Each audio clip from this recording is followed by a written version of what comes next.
রাম মন্দির দর্শন অভিযানের অঙ্গ হিসেবে বুধবার সকাল 10:05 ধর্মনগর রেল স্টেশন থেকে অযোধ্যার উদ্দেশ্যে যাত্রা করল একটি বিশেষ ট্রেন।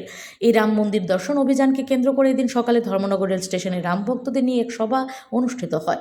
এই সভায় উপস্থিত ছিলেন বিজেপি প্রদেশ সভাপতি রাজীব ভট্টাচার্য, রাজ্য বিধানসভার অধ্যক্ষ বিশ্ববন্ধু সেন, বিধায়ক যাদবলাল দেবনাথ, ধর্মনগর পুর পরিষদের চেয়ারপারসন প্রদ্যুৎ দে সরকার, রাম মন্দির দর্শন অভিযানের রাজ্য ইনচার্জ M.K. নাথ, রেল দপ্তরের DRMP আর কুমার প্রমুখ।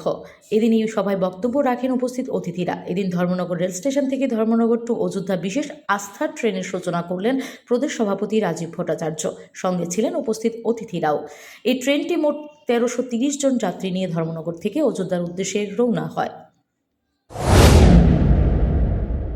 মাননীয় বিশ্ববন্ধু সেন বলছিলেন যে রাম আমাদের কাছে আস্থা। আমরা যারা সনাতন ধর্মে বিশ্বাস করি, আমাদের এই রাম আমাদের কাছে আস্থা, বিশ্বাস। দীর্ঘ প্রায় 500 বছর ধরে আমাদের এই পরম অধ্যায় রাম তার নিজ জায়গায় প্রতিষ্ঠিত হবে।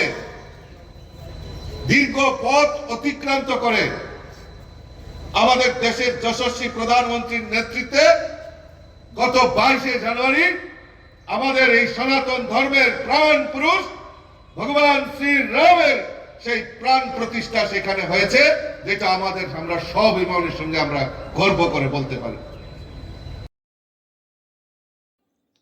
Bureau report, S Bharat live 24 hours.